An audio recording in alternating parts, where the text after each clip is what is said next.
Ruel? Okay, we want to have a little education about who Bechtel is and why we're in front of the Bechtel building right here. So Ruel is going to give us a little explanation about the Bechtel Corporation and why we're here today. Hi. Well, I didn't expect to do this, so I'm not really a very good speaker. So what I'll do is I'll read what I wrote about it. Why are we here? Why are we picking on Bechtel anyway? Who the hell are they? Did they deserve our attention to be picked on? Number one, because Bechtel is up to its ears in the nuclear industry. Both nuclear power and nuclear weapons, and that's the important connection here. Nuclear power and nuclear weapons. They develop, build, maintain, and operate 40%, almost half of all the new U.S. reactors.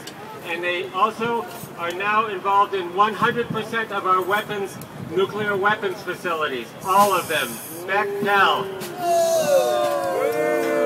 Boom. Because ever since the Manhattan Project, top executives for Bechtel, I mean very top, have shuttled between government and industry through a revolving door, making sure that their business interests are given a higher priority than the health and security of the people living near the dangerous plants that they build. Now, when I say that the top executives have shuttled between government and industry, let's talk about one by the name of George Shultz, for instance. Before that, Secretary of Treasury under Richard Nixon.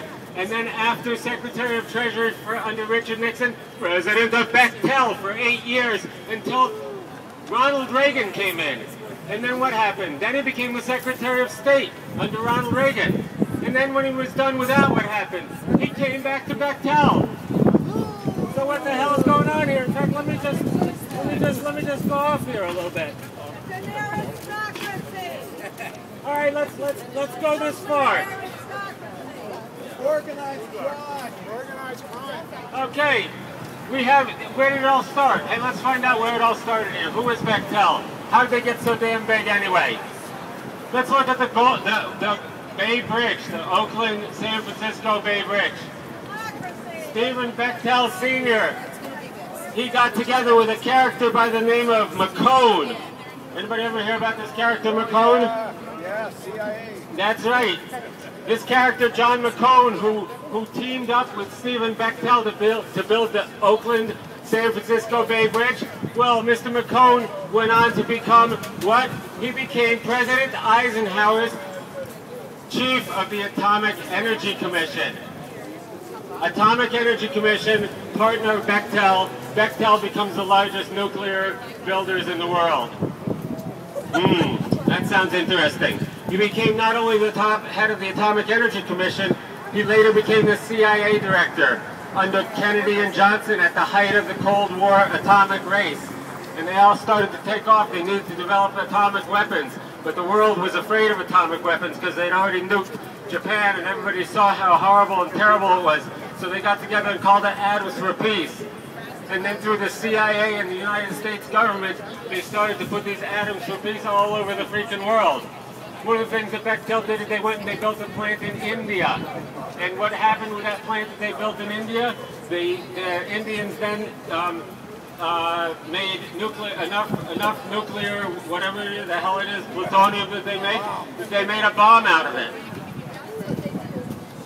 And then how about this one? Anybody heard of Caspar Weinberger? Oh, yeah. Right? Caspar Weinberger. Right? He was the Reagan Secretary of Defense. He was a Bechtel General Counsel and Vice President. Hello. And speaking of nuclear, we have someone by the name of Robert Hollingsworth, the Atomic Energy Commission General Manager under Nixon. He was something that they called Manpower Manager for Bechtel, etc., etc. And then, okay, then, here's something really good.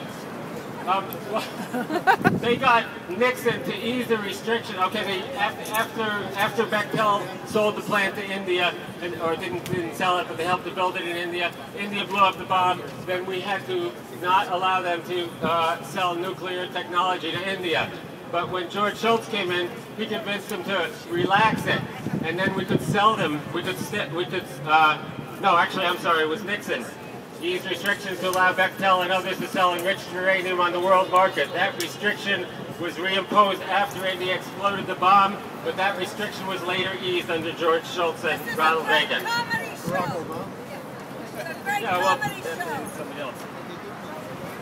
So, okay, so then the end of Bechtel, so they build all these terrible, dangerous plants. They know are terrible, by the way, because they have all the engineering statistics to prove that they're terrible.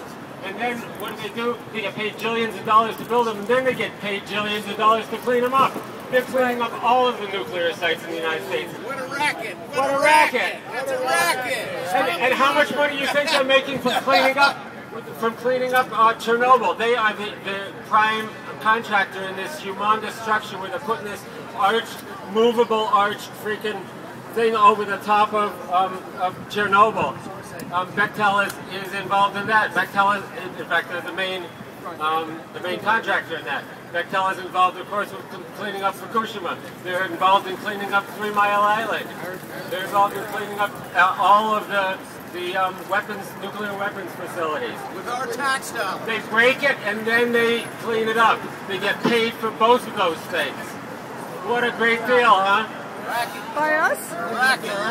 Yeah, by us. We're being scammed. Us taxpayers are paying for all that stuff. So that's why, I mean, if you just, that's the great thing about anti-nuclear work, guys. If you scratch the nukes, you end up with a big, disaster capitalists. Always. Nuclear power is about money, money, money, money, and more money, and more money, and more money again. That's why they're doing it. And it's these guys who come from these freaking offices right here. These guys, hey, you guys! And then they go up into the United States government, and they become our highest leaders, and those people are supposed to be keeping these guys under control. But wait a minute, it's the same people. What the hell's going on around here? Who says the United States has democracy? Shut them down. Shut them down. Shut them down! How about stop the rocket, jail the criminals? Stop the rocket, jail the criminals. Stop the rocket.